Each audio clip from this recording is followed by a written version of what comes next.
Chapter 2. I stand in the doorway for a minute, running my hands through my hair and trying to convince myself to move.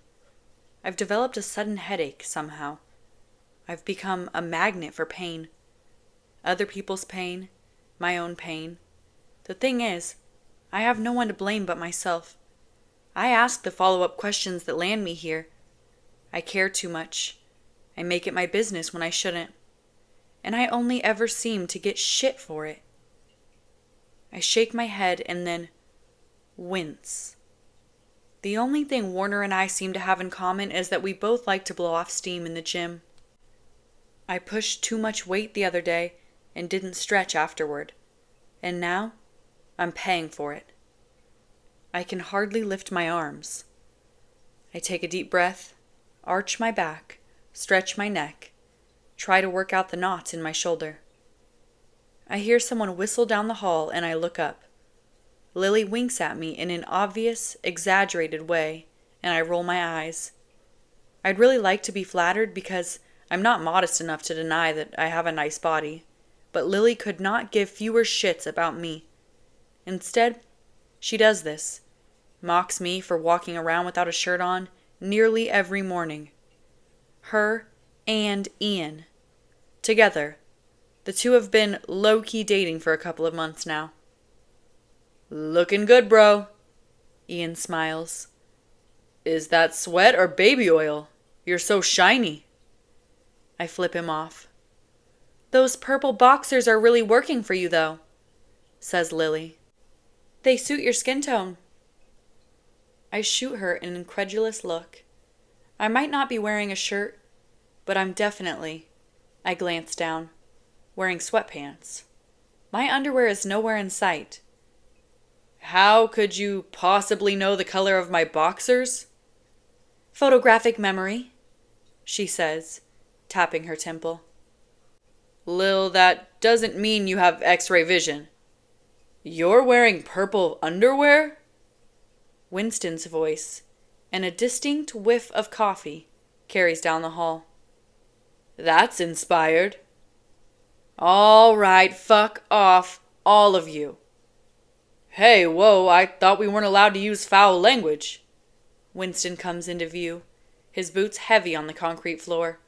He's fighting back a laugh when he says, "I thought you and Castle had an agreement." "That's not true," I say, pointing at him.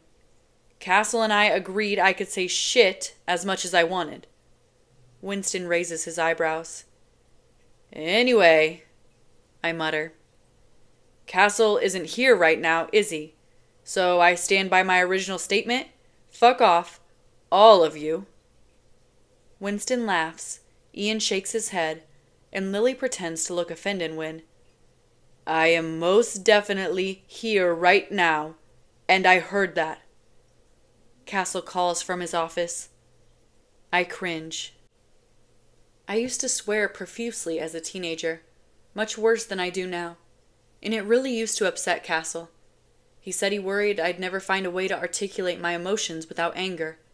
He wanted me to slow down when I spoke, to use specific words to describe how I was feeling instead of angrily shouting obscenities.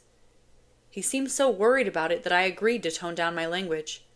But I made that promise 4 years ago, and as much as I love Castle, I often regret it. "Kenji?" Castle again. I know he's waiting for an apology. I peer down the hall and spot his open door. We're all squeezed up against each other, even with the new accommodations. Warner basically had to reinvent this floor, and it took a lot of work and sacrifice, so, again, I'm not complaining. But still, it's hard not to be annoyed by the overwhelming lack of privacy. "My bad," I shout back. I can actually hear Castle sigh, even from across the hall.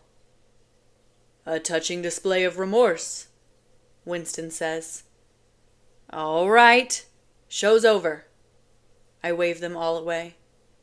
"I have to shower."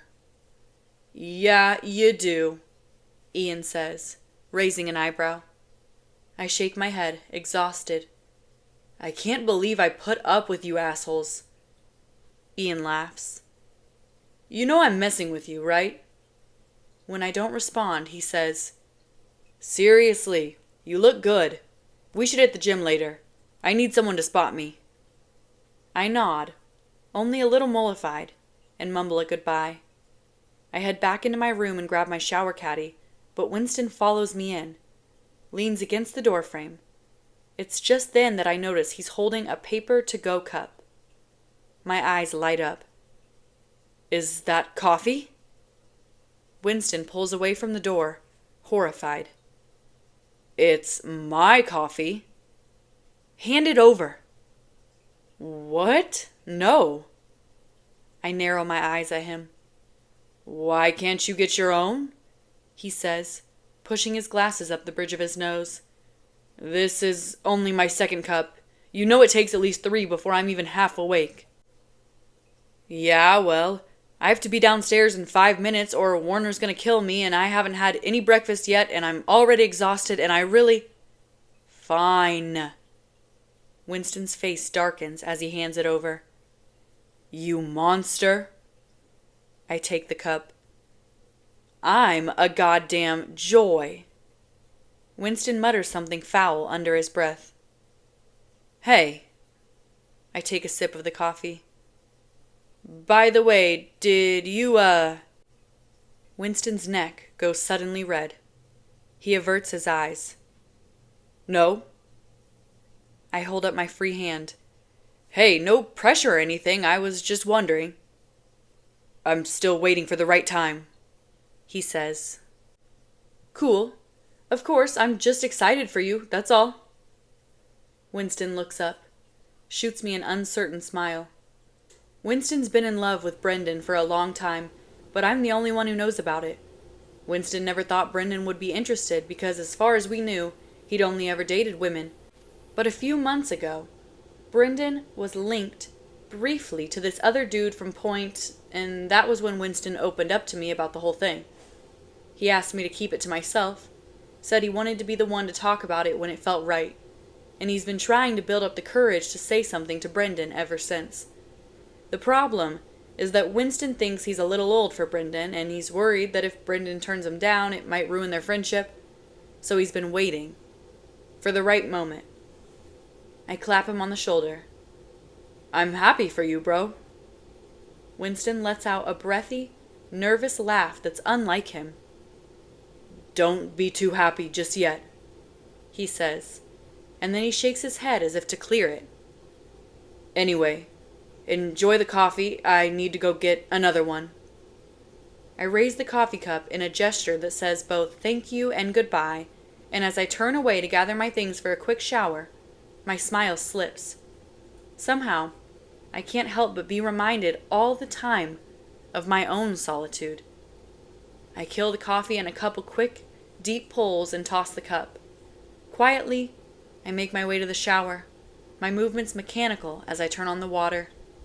Strip, lather, rinse, whatever. I'm frozen for a moment, watching the water pool in my upturned hands.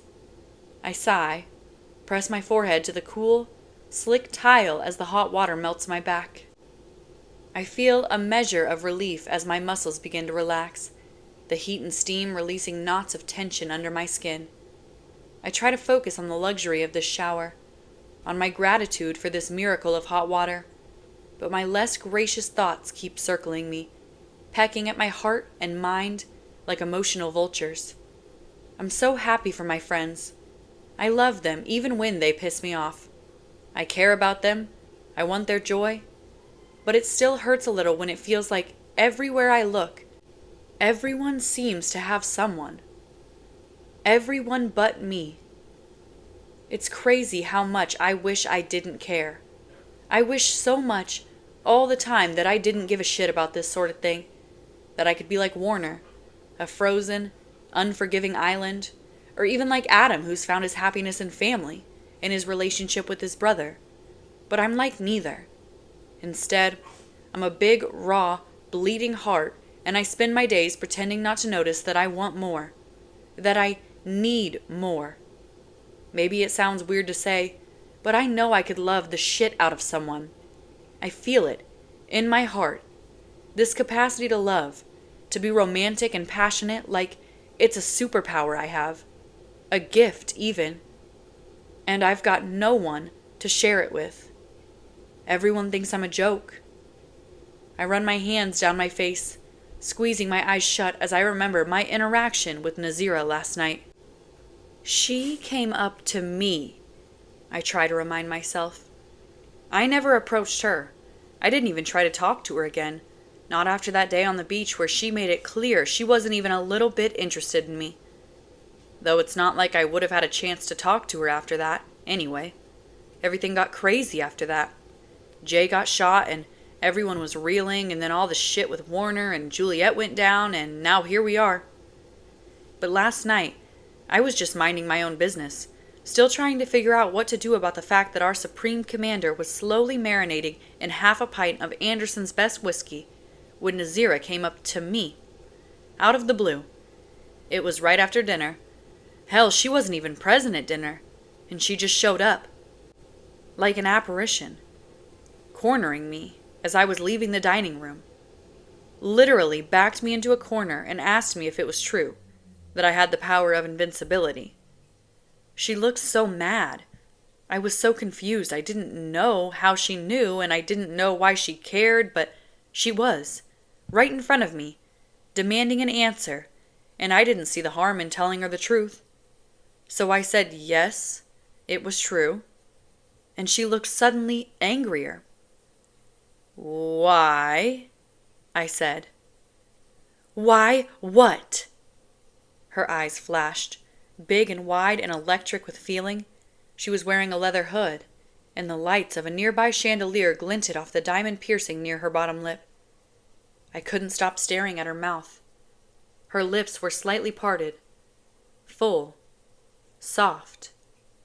I forced myself to look up. "What?" She narrowed her eyes.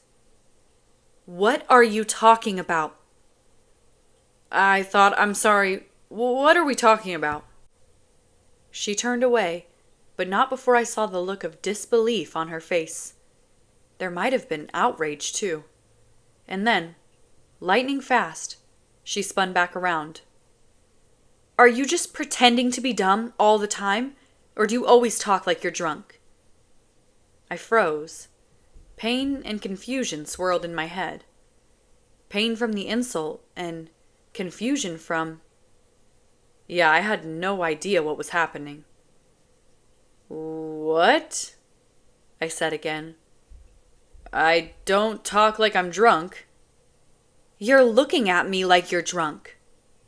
Shit, she was pretty. "I'm not drunk," I said, stupidly. And then I shook my head and remembered to be angry. She just insulted me after all. And I said, "Anyway, you're the one who came after me, remember? You started this conversation, and I don't know why you're so mad. Hell, I don't even know why you care. It's not my fault that I can be invincible, it just happened to me." And then she shoved her hood back from her face, and her hair shook out, dark and silky and heavy.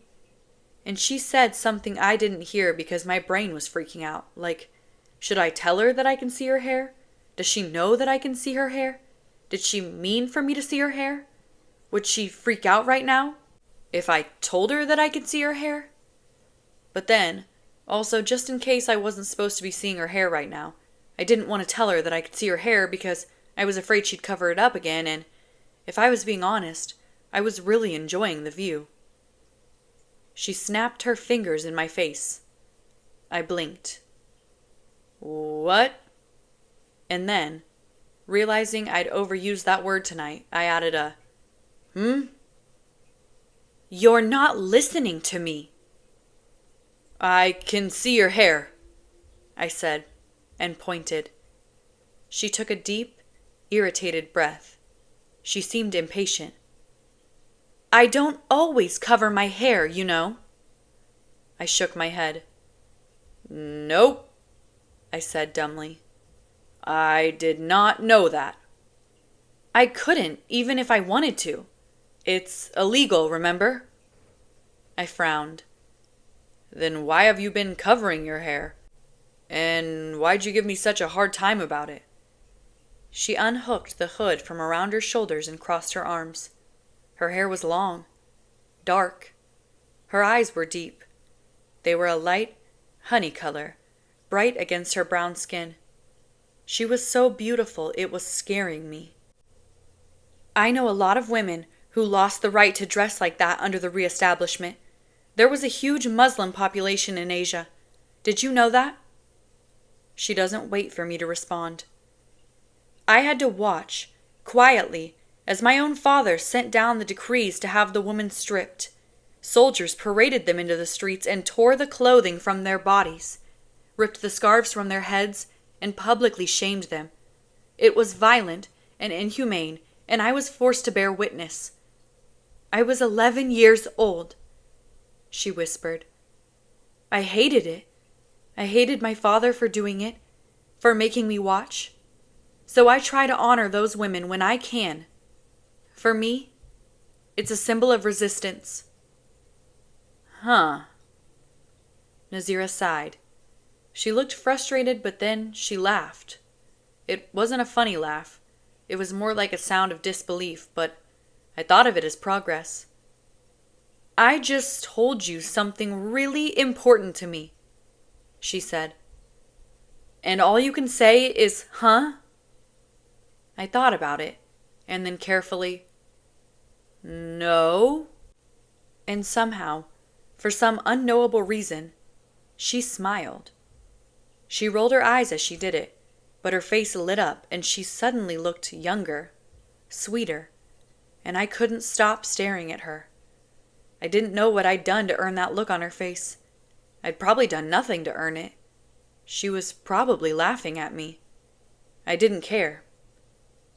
I think that's really cool, I said, remembering to say something, to acknowledge the importance of what she'd shared with me. You think what's cool? She raised an eyebrow. You know. I nodded in the direction of her head. Your whole thing. That story, you know. That's when she laughed for real, out loud. She bit her lip to cut the sound, and she shook her head as she said softly, You're not messing with me, are you?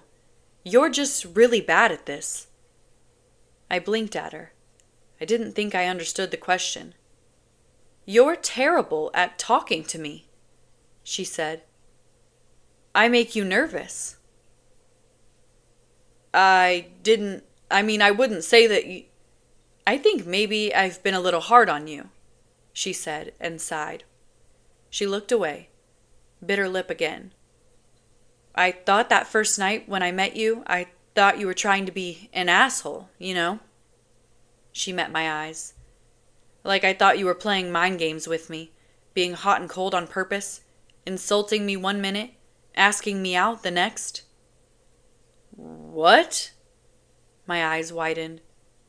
I'd never do that. Yeah, she said softly. I think I'm realizing that.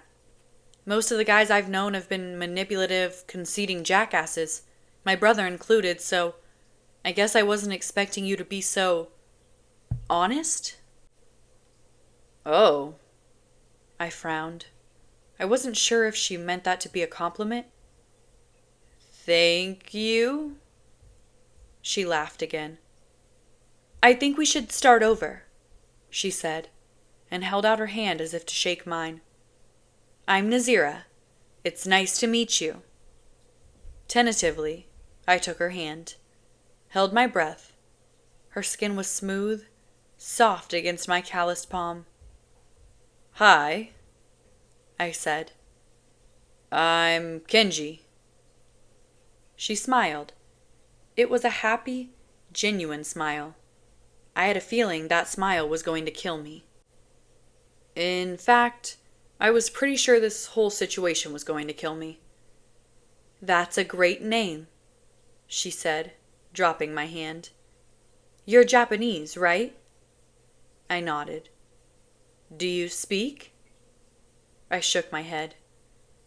Yeah, it's tough. Beautiful, but tough. I studied Japanese for a few years, she explained. But it's a difficult language to master. I still only have a rudimentary grasp on it. I actually lived in Japan, well, what used to be Japan, for a month. I did a pretty extensive tour of the remapped Asian continent, actually. And then I think she asked me another question, but I'd gone suddenly deaf. I'd lost my head. She was talking to me about the country my parents were born in, a place that really means something to me, and I couldn't even concentrate. She touched her mouth a lot, ran her finger along the edge of her bottom lip a lot. She had a habit of tapping, often, at the diamond piercing there, and I'm not sure she was even aware she was doing it, but it was almost like she was telling me, directing me, to look at her mouth. I couldn't help it. I was thinking about kissing her. I was thinking about a lot of things. Pinning her to the wall, undressing her slowly, running my hands down her naked body, and then, suddenly, taking a cold shower. All at once, her smile faded.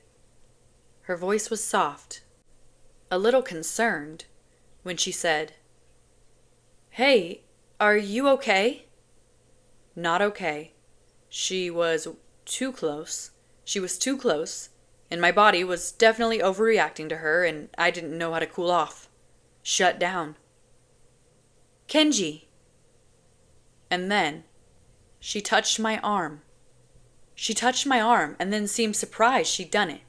Just stared at her hand on my bicep, and I forced myself to remain still, forced myself not to move a muscle, as her fingertips grazed my skin and a wave of pleasure flooded my body so fast I felt suddenly drunk.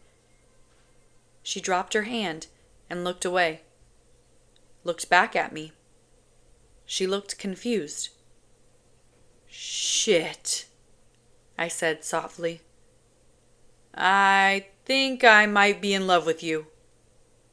And then, with a jolt of terror, sense was knocked sideways into my head. I bolted upright in my own skin. I thought I might die. I thought I might actually die of embarrassment. I wanted to. I wanted to melt into the earth, evaporate, disappear. Jesus, I nearly did. I couldn't believe I'd said the words out loud. I couldn't believe I'd been betrayed by my own goddamn mouth like that. Nazira stared at me, stunned and still processing, and somehow, through nothing short of a miracle, I managed to recover. I laughed, and then I said, with perfect nonchalance, "I'm joking, obviously. I think I'm just exhausted. Anyway, good night." I managed to walk, not run, back to my room, and was able to hold on to what left of my dignity. I hope. Then again, who the hell knows? I'm gonna have to see her again, probably very soon, and I'm sure she'll let me know if I should make plans to fly directly into the sun. Shit. I turn off the water and stand there, still sopping wet. And then, because I hate myself, I take a deep breath and turn on the cold water for 10 painful seconds. It does the trick, clears my head, cools my heart. I trip getting out of the shower. I drag myself across the hall, forcing my legs to bend, but I'm still moving like I'm injured. I glance at the clock on the wall and swear under my breath, I'm late. Warner is going to kill me. I really need to spend an hour stretching. My muscles are still way too tight, even after a hot shower. But I have no time. And then, with a grimace, I realized that Warner was right. A couple extra hours to myself this morning would have done me a lot of good. I sigh heavily and move toward my room. I'm wearing my sweatpants, but I have only a towel draped around my neck because I'm still in too much pain to pull a shirt over my head. I figure maybe I can steal one of Winston's button-downs, something I can slip on and off more easily than one of my own sweaters. When I hear someone's voice, I glance back, distracted, and in those 2 seconds I lose sight of where I'm going and slam into someone. Someone. Words fly out of my head, just like that. Gone. I'm an idiot. "You're wet," Nazira says, wrinkling her nose as she jumps backward. "Why are you—" And then I watch her. Watch as she looks down, looks up, scans my body slowly. I watch her look away and clear her throat, and suddenly, she can't meet my eyes. Hope blooms in my chest, unlocks my tongue. "Hey," I say. "Hey," she nods, crosses her arms. "Good morning." "You need something?" "Me? No." I fight back a smile. It's strange to see her flustered. "Then what are you doing here?" She's squinting at something behind me. Do you always walk around without a shirt on?" I raise my eyebrows. "Up here? Pretty much all the time." She nods again. "I'll remember that." When I say nothing, she finally meets my eyes. "I was looking for Castle," she says quietly. "His office is down that way." I gesture with my head, "but he's probably made his way downstairs by now." "Oh," she says. "Thanks." She's still looking at me. And it's causing my chest to constrict. I take a step forward almost without realizing it, wondering, just wondering. I don't know what she's thinking. I don't know if I managed to screw everything up last night. But for some reason, right now, she's staring at my mouth. Her eyes move up, meet mine, and then she's staring at my mouth again. I wonder if she knows she's doing it.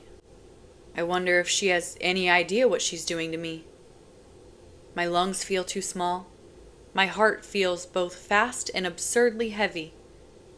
When Nazira meets my eyes again, she takes a sudden, sharp breath. We're so close I can feel her exhalation against my bare chest, and I'm overwhelmed by a disorienting need to kiss her. I want to pull her into my arms and kiss her, and for a moment, I actually think she might let me. Just the thought of it sends a thrill up my spine, a dizzying feeling that inspires my mind to jump too far, too fast. I can picture it with terrifying clarity, the fantasy of having her in my arms, her eyes dark and heavy with desire. I can imagine her under me, her fingers digging into my shoulder blades as she screams. Jesus Christ! I force myself to turn away. I almost slap myself in the face. I'm not this guy. I'm not some 15-year-old boy who can't keep his pants on. I'm not. I have to get dressed, I say, and even I can hear the unsteadiness in my voice. "I'll see you downstairs." And then, Nazira's hand is on my arm again, and my body stiffens, like I'm trying to contain something beyond myself. It's a wild desire like I've never known it before. I try to remind myself that that's all it is, that it's like what Jay said. I don't even know this girl. I'm just going through something. I don't know what or why, but I'm just clearly infatuated. I don't even know her. This isn't real. "Hey," she says. I hold still. "Yeah?" I'm hardly breathing. I have to force myself to turn back an inch, meet her eyes. "I wanted to tell you something last night, but I didn't have the chance." "Oh," I frown. "Okay."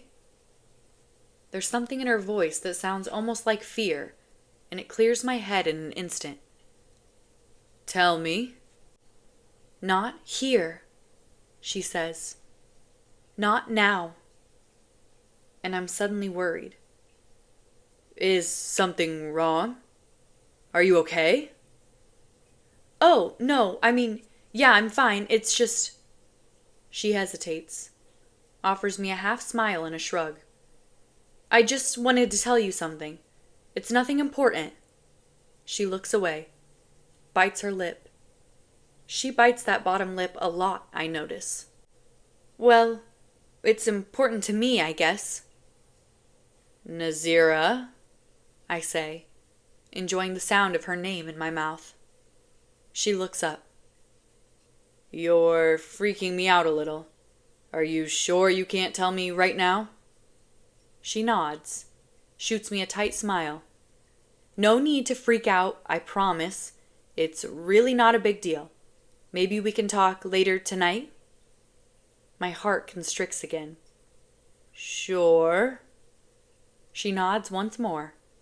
We say goodbye. But when I glance back, not a second after I've started walking away, she's already gone. Disappeared.